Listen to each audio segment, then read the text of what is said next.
Magnano mbola tsara atsika jiaby izay manaraka ny fahitalavitra MBS amin'ny tianiany ity Alarobia fa 4 ny volana Jona taona 2024 tonga soa ato amin'ny fotoana ny vaovao manasanao ampagnajana anaraka izany hatramin'ny farany. Araka ny efa mazatra atsika andesina manomboka ny vaovao amin'ny tianiany ity ny zava-misy manoloana ny coronavirus eto amintsika. Fantatra fa misy tranga vaovao izay miisa 3 indray araka ny tatitra voaray androany. Tafakatra 7 sy 700 izany ny olona mitondra ny tsimokare coronavirus teto Madagasikara hatramin'ny andohany ity valanaretina ity. Nisy ihany koa ny sitrana vaovao izay miisa 7 ary tatitra voaray androany. Ny 3 sy 700 kosa mbola manaraka fitsaboana ka ny 7 amin'ireo no fantatra fa marary mafy na ilay antsoina hoe forme grave. 40 ny total n'ireo lavo ny Covid-19 satria araka ny tatitra voaray dia nisy androany any namoiniany indray. Fa vaovao makasika ny politika sy ny kolotsaina tafapetraka androany tetsy anosy ny fitoriana izay karazany 3 nataony antoko tiako Madagasikara manoloana ny fananganana ny Colisée etsy Anatirova. Izany moa dia noho ny antony mbola toy ny tsy fankasitrahana ny fanovana endrika ny vakom-pirenena. Hoaratsika ny andindiny izay eo amin'ny sary ny Tokira Marolahy. Nampiakapeo ny solotenan'ny ekipa mitsabo ny marary aretina Covid-19 eny andotam-penaka androany vokatry ny fanaovan'ny fanjakana ambaninjavatra ny fitakian'izy ireo. Fa izahay eto atoka angamba fa nisy asio andotam-penaka na marary voalohany nefa izahay ohatra ny tsisy fijery amin'izao dia manatena ny any amin'ny fitondrana hoe mba hijery ny madinika. Satria zahay tena anisany miasa mafy, tena miasa mafy. Za zao tena fa 20 taona, efa 2 taona sisa dia retirety nefa dia nasa lamba ny asa ataoko ato. Miosina ny marary, manasa ny lamba ny marary ka dia mba mangataka Monsieur le Président mba jereo nge andotam-penaka fa tena mijaly be zahay mpiasa madinika ato e. Fa tsy atao asiana tombosiala zany dia hoampitoviana daholo. Rehefa mba 3 millions dia 3 millions daholo, rehefa 2 millions dia 2 millions daholo. Dia izay no angatahana aminao Andriamanty Forova dia mba atao faran'izay aingana fa tena. Zay zao sy manao fety. Ny fety zao mbola tsy fantatra ny fandeha amin'ny fety. Fa dia nefa izay dia manatena mpiasa ato zany dia manatena ny zay filomba faran'izay aingana indrindra. Ny fitaovana zany dia izay zavatra misy eo am-pelantanana no tsy maintsy anatanterahana ny asa. Lisy tsy azo lazaina hoe tsy ampy ary tsy azo lazaina hoe tsy hoe betsaka fa zay arakaraka zava-misy eo zany iny no entana manantanteraka ny asa. Tsy mitsaha-mitombo ny olona marary ny Covid-19 eny andotam-penaka. Efa mahatratraraka amin'ny 20 ny voa, mpiasa 3 isa eny antoerana ihany koa no efa voa. Efa ananika ny 20 isa kosa ny mpitsabo tratry ny coronavirus eto vokatry ny fanaovan'izy ireo ny aintsy ho zavatra amin'ny fitsaboana ny marary no isony. Efa ndresaka tamin'ny lehibe anay izay dia hoy sisa zareo hoe tonga teto ny avy any amin'ny présidentielle nanazavana hoe aiza ny lisitrinareo mbola tsy nahazo dia navoaka ny direktera anay ny lisitra dia menandry zareo dia hoe ataonay karainay faran'izay aingany teo sisa zareo dia hatramin'izao zareo zany mbola tsy hitanay hoe aiza zany zareo moa izay koa zany miandry nefa ny lecan fa migrave zany riska mba ilainay. Fehitana izay zavatra izay zany tokony hiteny fotsiny zareo hoe tsisy dia mionona izay na hoe misy fa miandry izay zany tena tsy heninay ilay valiteny ohatr'izay. Tsy ny mpitsabo ihany no mahatsiaro tsy misy mpijery fa ny mpanadio, ny mpiambina, ny avy amin'ny ambulance, ny maintenance, ny paramedy. Nilaza ny filoha fa ampiatrihan'ny mpiasan'ny fahasalamana ny fitaovana ary efa zaraina ny prima sy ny indemnité de risque avokoa ireo mpitsabo. Aiza ho aiza izany fampanantenana izany amin'izao.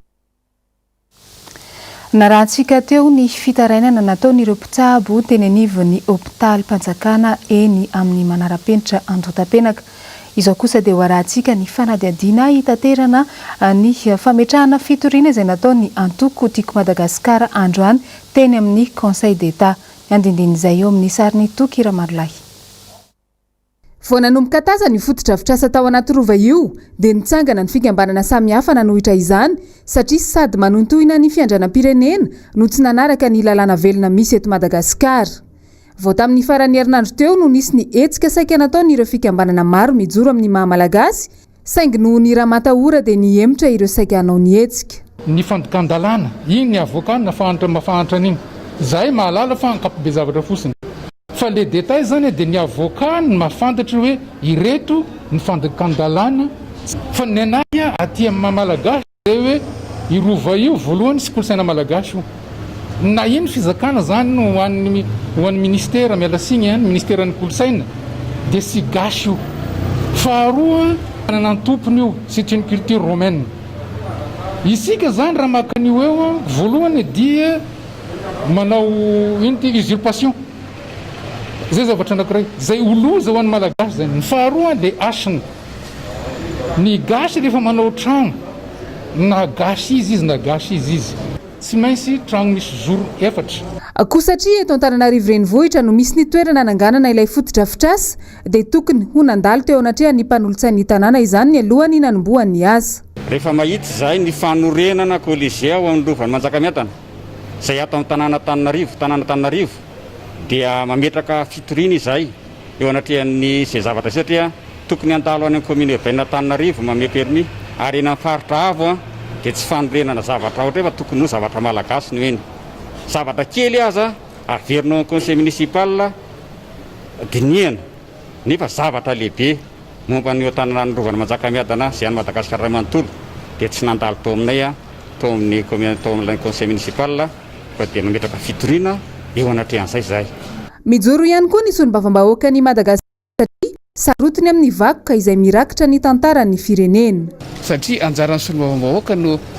miezaka manadiady rehefa misy tranga miseho salamo ireny nahita teny fotony solombavam-bahoaka dia nahita fa nisy endrika tsy fanarahana lalàna sy dingana isan-karazany eo amin'ny fanaovan-draharaha ao anatin'ilay izy ary zay ny antony nahatonga ny solombavam-bahoaka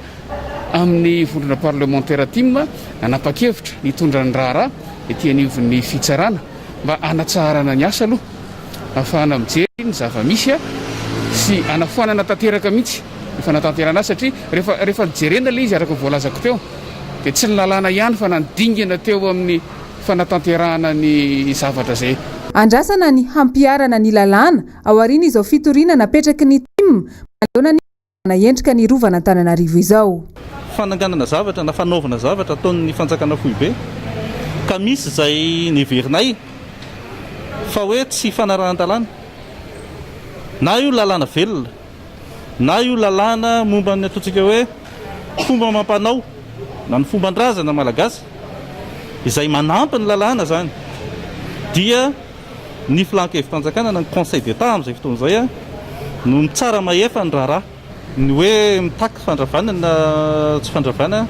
misy dingana maromaro zany tsy maintsy lalovana araka ny lalàna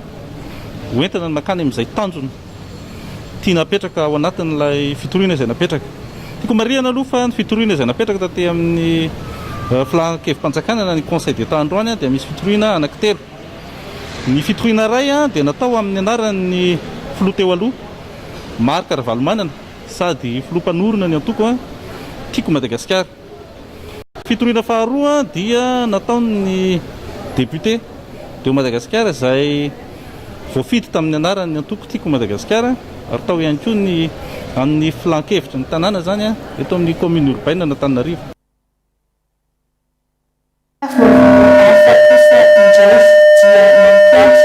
gazety teny Ankorondrano androany ny orinasa Knapmad izay miandraikitra indrindra ny fanamboarana n'ireny fitaovam-pianarana sy fampianarana ireny ary anisany miandraikitra sy mikirakira ny fanontana ny eo amin'ny tontolo ny fanadinam-panjakana izany. Miradora Benjamina no teny antoerana mitatitra ny andindininy izay vaovao izay eo amin'ny sariny Mathieu Princy.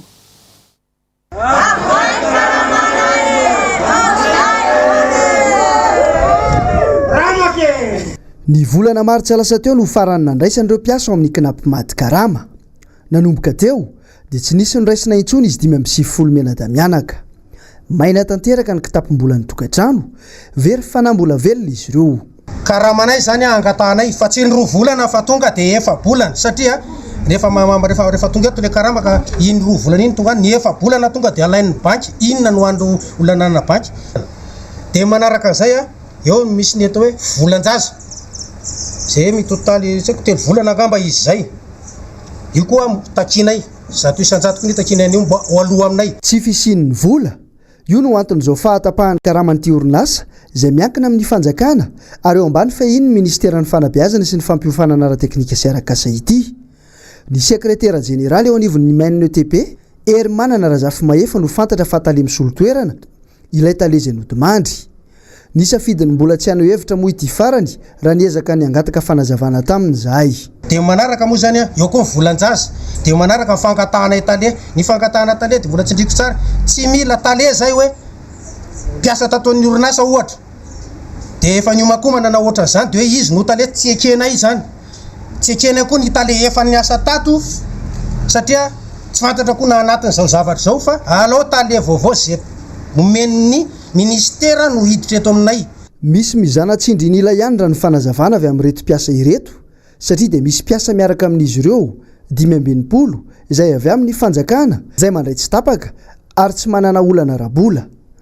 olana ray hafa ihany koa ny fanalana ny osti ka nitarika ny fahafatesan'ny mpiasa tao tsy nanana volany tsaboana tena vokatry ny tsy fandraisana karama le namanay dia nodimandry hoy ireo mpiara-miasa vontona lahelo fa lafim-bavao hafa kosa indray ho an'ny toamasina isika tsy mitsaha mitombo ny trangana coronavirus eto Madagasikara ary manam raha ny ao toamasina manokana nomena andriamana misata no mitatitra ny andindininy izay vaovao izay eo amin'ny rindratsary ny tahiriny aina raha nariniriny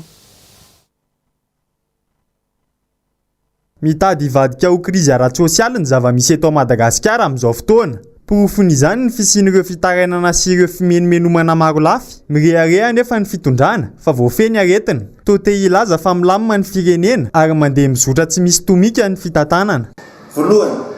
dia na inona no atao amin'ny fitondram-panjakana dia samy any manambaretona fa tsy voafehy izany ny aretina fa ny vahoaka no efa manomboka mahazaka azy ny anarana zao fipetra rehetra ho raisina lazaina fa hanampiana ny vahoaka zao tonga amin'ilay fitenenana hoe manao pilotage à vue ny fitondram-panjakana ary mampiseho zany fa tsy matotra na tsy matianina ny fitantanana ataony manarak'izay dia nahoana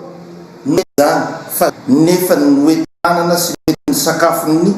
olona marary sy ny olona saina mihiboka zara fa misy fa ho any amin'ny distrika ny arivony maminy kosa antsika anatin'ity vaovao manaraka ity mba ho fiomanana amin'ny fotoam-pahavaratra dia tsy nitazapotsiny ny sonim-bavam-bahoaka ny arivony mamo izay lany tamin'ny anarany antoko tiako Madagasikara fa nisy ny fifanampiana teo amin'ny sy ireo fokon'olona ao an-toerana mba momba an'izay indrindra omaly andeha antsika ny andindiny izay vaovao izay tateriny Germain no menjanahary sy tahiriny aina raha nariniriny tatatra amin'ny refy 5 kilometatra ity nasiana fanamboarana tao ambohy manandray ity anisany manahirana ny mpamboly izy ity rehefa fotoana ny fahavaratra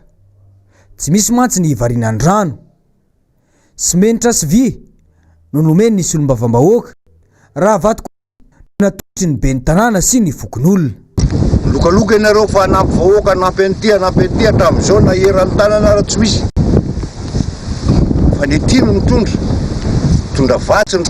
rehetrarehetra samy manangona mitondra rikapoaka avy samy manana angady mba te ho velona ohatran'ny olona rehetrarehetra zay ny dia antso avy koa ho anareo mpitondra fanjakana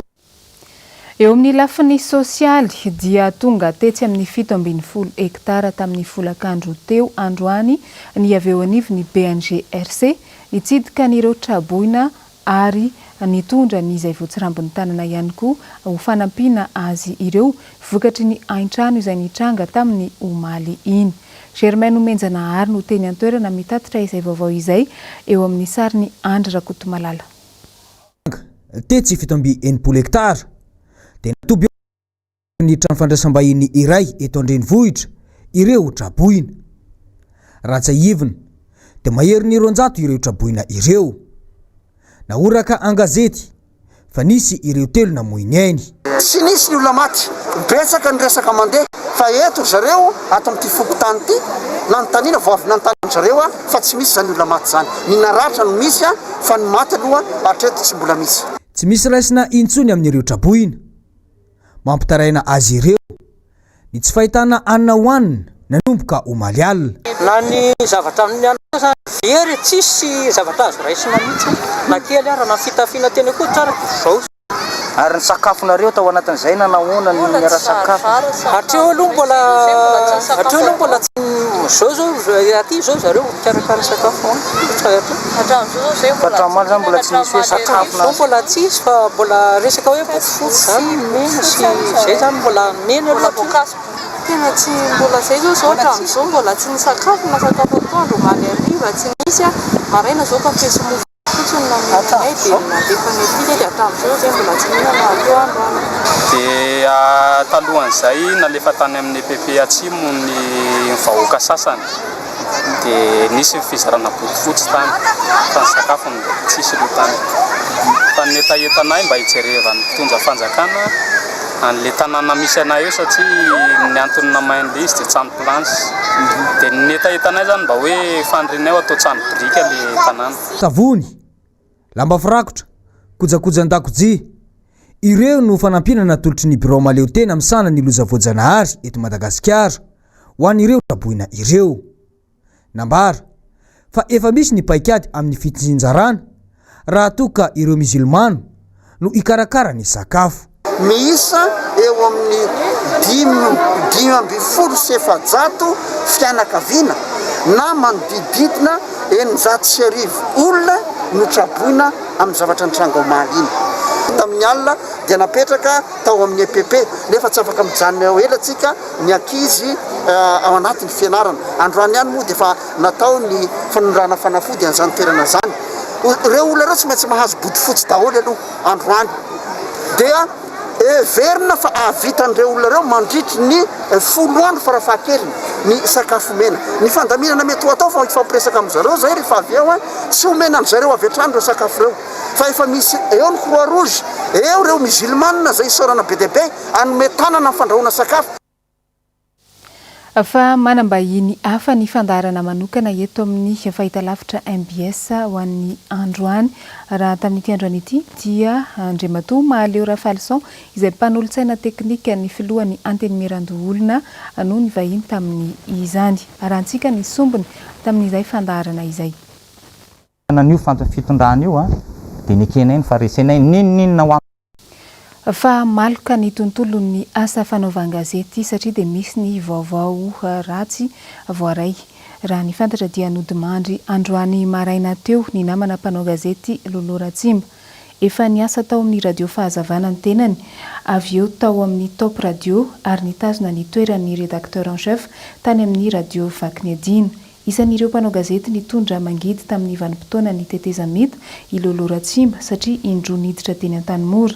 Raha ny fantatra dia tratry ny fahaseporana izy androany maraina nampidirina teny amin'ny hôpitaly be Felatanana ary teny no namony ainy. 17 taona i Lolo Ratsimba izao namony ainy izao namela manantena sy kamboty mianadahy izy. Raha ampitso ny fianakaviam-ben'ny mpanao gazety no anatanteraka ny famangina azy eny Ambatobe eo amin'ny masovon'ny Chine no fotoana amin'ny 3 folakandro. Maneho ny fiaraha-miory amin'ny fianakaviany ny ekipa rehetra eto amin'ny MBS TV sy radio. Fa afaka 2 andro dia higadona ny 24 ny volana Jona makotrokotroka ny fankalazana izany isan-taona. Nitondra ny fijeriny manoloana izay ny mpandinika fiarahamonina iray androany araka izao hitaterany Mirado Rabenjamina azy izao eo amin'ny sariny Andry Rakotomalala.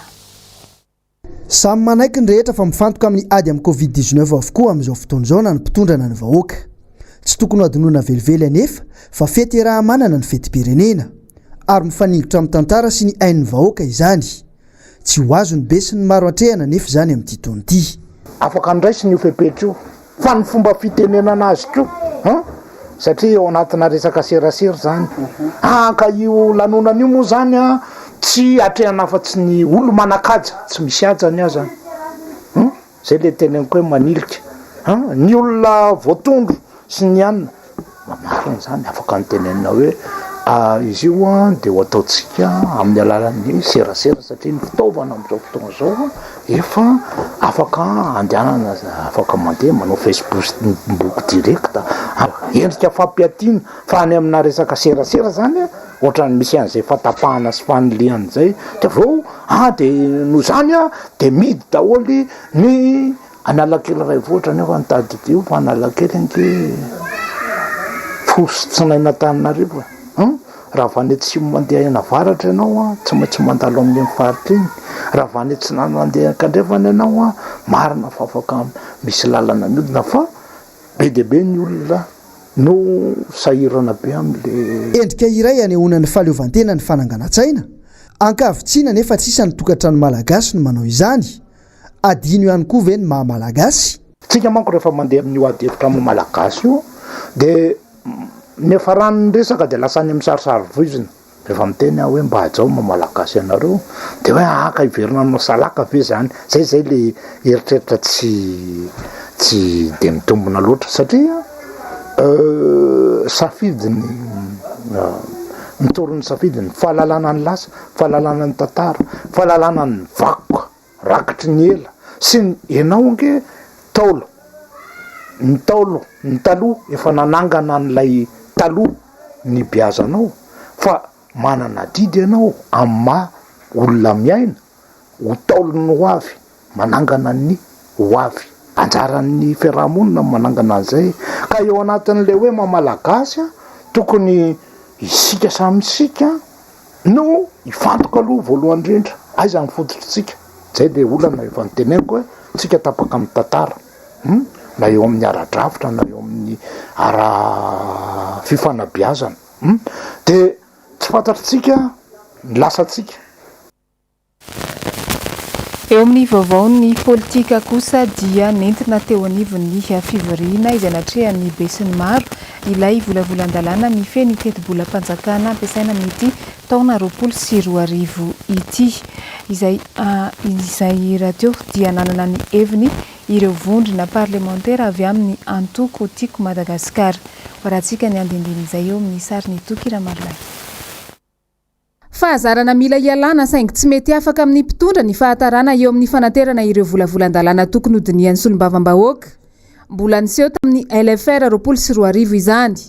na de foy aza nefa ny fotoana hitantaratra fa tsy mitsinjo ny fahasairana ny vahoaka amin'izao valanaretina izao ny voarakitry ny LFR tsy de baraka koa izy satria nanomezana an'le izy dia 3 andro fotsiny mijerena azy nefa tokony 10 andro de telo andro tsy araka daholo mahita ny chiffre rehetrarehetra ary na le anexa za de antiniko zay vao 3 andro mena nefa io no tena tokony ahitana hoe inona marina ny vola mandeha makany amin'ny sosialy inona ny vola mandeha makany amin'ny fanampiana ny araka radio karena inona ny vola mandeha makany amin'ny hoe tsy maintsy manao fotodrafitra asa manao ohatra ny atao hoe amin'ny fitenin'ny comptable hoe manao combat de chiffre ary zareo zany hoe le combat de chiffre zany tonga de atao ohatrany hoe plus moins de tonga de miba 0 zany zay zany ohatra mifandrafetana izy mahavany olana ara-sosialy sy ara-toekarena fa tsy fehipetra resaka fanaovana fotodrafitra asa tena tadiavin'ny olona amin'izao fotoana izao dia ny famahanany olana hoe ho an'ireo orinasa madinika izay vao tena nao chômage teknika inona no anampianany reny faharoa manarak'izay ho an'le olona rehetrarehetra tsy nahita asa voaraoka tamin'ireny inona ny asomenan'ireny ny tokony anampiana azy zany tadiavin'ny olona zao sakafo miditra amin'ny kibo fa tsy vonao na fotodrafitra asa Député 7 no nandany ny volavolan-dalàna ny teti-bolam-panjakana nasy-pantsina ny safidiny tsy aneo ny heviny ny tim ho an'ity vondrona parlementaire ity tsy misy afa-tsy ny tombontsoa ho an'ny vahoaka izay soloiny tena no hijoroan'izy ireo ao amin'ny anteny mera-pirenena vonina ny iady hatramin'ny farany ny solombavambahoaka tim ary anara-maso ny fanatanterahana ireo voarakitry ny lalàna amin'ny fampiasana ireo volam-panjakana araka ny nanondrona azy raha ohatra ka jerentsika ny zavatra nomenareo anay nandrasanay ny sabotsy tsy tonga nandrasanay ny lahady tsy nanao fête de père nitao amin'ny commission finance tsy tonga fa tsy nataonay natezitra zany ka tsy nanoizantsika ny asa faranantsika taty amin'ny CCI ny asa mbomera amin'ny anaranay vondrona parlementaire tiako Madagasikara dia nanefa ny didinay zay mahasolombavambahoaka anay ary zay fantatrareo fa mpanohatra atao amin'ity androm-panjakana tya noho izany tsy zahay ny anasoaso anareo raha jerena mitary marika rehetra ao anatin'ity fanotsiana teti-bolam-panjakana ity ny anotokana miabo ao anatin'io dia ny déficit budgétaire fa sisak'izay nitrosa zany ny tiako tenena dia ny iba avokoa satria nitrosantsika matratra enina faingo 3 isan-jato ny PIB fa ny ambin'izay ny taux de pression fiscale zay reto mba nitolona tamin'ny 7 sy 2 arivo fa ny taux de pression fiscale tamin'izany mbola ambony no io amin'izao io ny taux de croissance raha nieritreretintsika 5 isan-jato nidina ohatra faingo 8 ny tahiry mbola resam-pirenena moa zany dia niteny hoe ohatra faingo 4 io nametraka ny ayanay taminareo teknisiany zay hoe sao dia lasa iba io rehefa avy eo fa tsy voatazotsika eo nanana ny navalinareo mikasika an'izay nareo noho izany zahay dia anao ny asanay masolombavam-bahoaka anay io le teti-bolana sy mpanitsiny ifampijeritsika ao anatin'ny 8 volana ho avy ho tarafinay ny fahaiza manao nareo miainga avy amin'io ho tarafy hoe tafavoaka anareo ve io amin'ny volana janoary tsika mifampitsara amin'izay eny anelanelany hitondra ny teninay zay mikasika an'izay ka manantena fahaizanareo teknisianina ho tombontso ny vahoaka malagasy amin'ny fanatanterahana ny voasoratra ao anatin'ny LFR io fa raha za aloha ianao raha andriamato ministra sary tahotra ihany anatanteraka an'io eo amin'ny vaovaony sosialy kosa indray na dia tsy isan'ireo faritra nahitana ny fihiboana azy hitany amin'ny morondava iny dia anisany sahirana ihany koa ireo mponina ary tsy voavaka amin'izany ireo mpanakanto mivondrona ao morondava ao manao antsy vonjy izy ireo araka izao vaovao ampitay ny namana mpanao gazety avy any morondava izao Rina Rabeondy. Anisan'ny manana mpanakanto maro sy namoaka mpanakanto malaza maro raha ny faritry Menabe manokana no hojerena. Ankehitriny anefa latsaka akanterena tanteraka ireo mpanakanto sy ireo mpikarakara hetsika aty amin'ity faritry Menabe ity tao anatin'izay vanim-potoana ny ameana ara-pahasalamana izay. Manao antsoavo amin'ny mpitondra tanjakana ary ireto mpanakanto ireto mba hijery manokana ny sosialim-piainan'izy ireo tsirairay avy satria tena efa matsiaro tena horesy sy reraka tanteraka ireto mpanakanto ireto. Marina moa fa tsy misy ny fijerevana manokana izy ireo na ny mpitondra ety fotony azy amin'izao vanim-potoana iainana izao. Milazalaza makasika an'izay ary ny solitenan'ny mpikarakara hetsika anankiray eto amin'ity faritry Menabe ity. Ny artista rehetrarehetra moa zany soloko tena eto zany dia ilaza mihitsy zay satria misy ny zay efa tiantoko zay na amin'ny tenanay tsirairay mihitsy na ny mpikarakara na amin'ny artista dia ny antsoavo moa zany tena hoe angatanay zany mba hijereva manokana amin'izay artista zay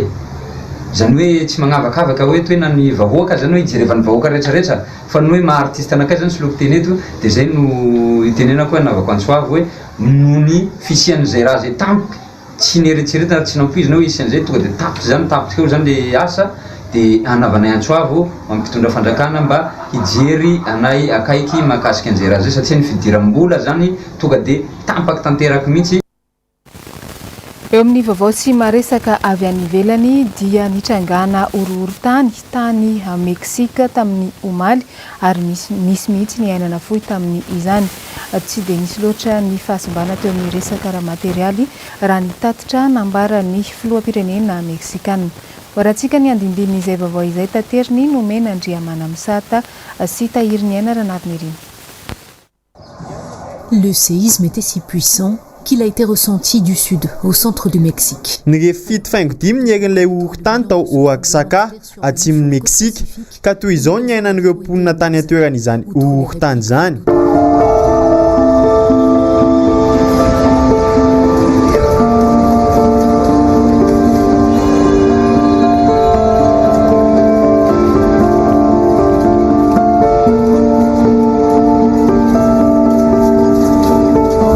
Nahitana fahafatesana 5 tany atoerana vokatry horontany io ary nahatsapy ity horontany ity avokoa na hatrany amin'ny renivohitry Meksika aza. ka olona roa no naratra araka ny filazan'ny ben'ny tanàna ny atoerana. Rehefa nanomboka ny antso fanairana dia nidina an-dalambe avokoa ireo olona anjato ny tao a Mexico City. Nilaza kosa nefa ny filoham-pirenena Meksikanina Andrés Manuel Lopez fa tsy nisy ny fahavoazana raha materialy.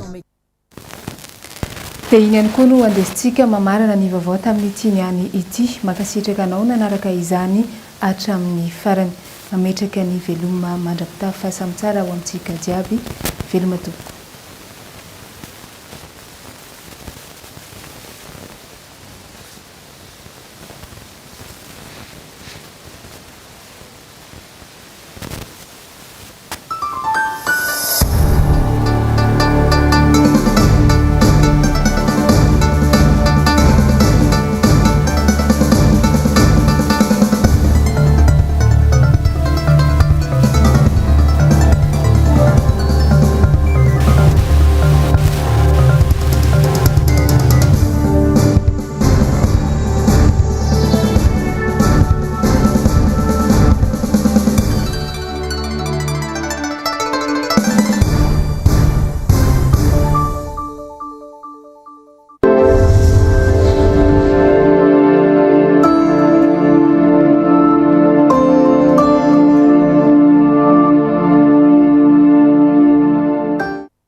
Ahoana mariny ity fananganana Colisée ity.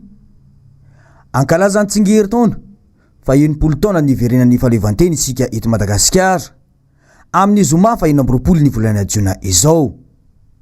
Raha somary iverenana ny tantara dia ny taona 1979 no lasa zanatany Frantsay Madagasikara ary nalefa sesitany tany Algérie irana valona fahatelo. Izy no mpanjaka farany nanjaka sy nipetraka tao anaty rova. Izy ihany koa izany no mpanjaka farany nanana ny fahefana rehetra amin'izay nanaovana ny tao anaty rova. Lasa vakoka noho izany io toerana io izay misy ireo foto-drafitrasa maro samihafa natsangana tamin'ny taona fahampanjaka. Tsy misy intsony ny fananganana foto-drafitrasa vaovao taorian'izay. Mazava ho azy fa manimbazimba izay manovany ao anatin'ny rova ary ny mpanjaka irery andry no afaka manapa-kevitra amin'izay atao ao anatin'io rova io. Gaga nefa ny vahoaka malagasy